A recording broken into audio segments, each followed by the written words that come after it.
पर्यावरण संवर्धनासाठी वृक्षारोपण हाच प्रभावी उपाय. कुंभमेळा मंत्री गिरीश महाजन.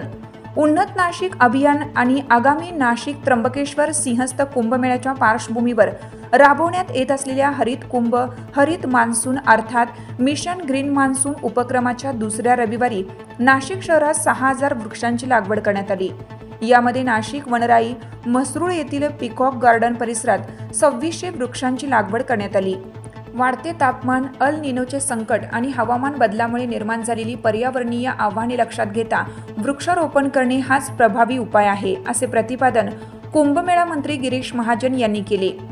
ग्रेप काउंटी येथील कार्यक्रमास महापौर हिमगौरी आडके, आमदार गोकुळ गीते, नगरसेविका दीपाली गीते, रुपाली ननावरे, ग्रेप काउंटीचे किरण चव्हाण, पर्यावरण तज्ज्ञ शेखर गायकवाड, संदीप जाधव यांच्यासह विविध सामाजिक संस्था, पर्यावरण प्रेमी आणि नागरिक मोठ्या संख्येने उपस्थित होते.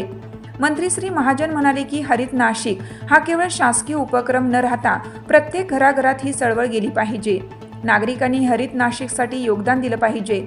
वृक्ष लागवड करून थांबायचे नाही, तर त्याचे संवर्धन करण्याची जबाबदारीही स्वीकारली पाहिजे. मिशन ग्रीन मान्सून अंतर्गत 1,00,000 वृक्षांची लागवड केली जाणार असून त्याचे संगोपन हेच या अभियानाचे खरे यश ठरणार आहे. मिशन ग्रीन मान्सून राबवण्यात येत असून 28 जून ते 25 ऑक्टोबर 2026 या कालावधीत प्रत्येक रविवारी नियोजनबद्ध वृक्षारोपण करण्यात येणार आहे, असंही त्यांनी सांगितलं.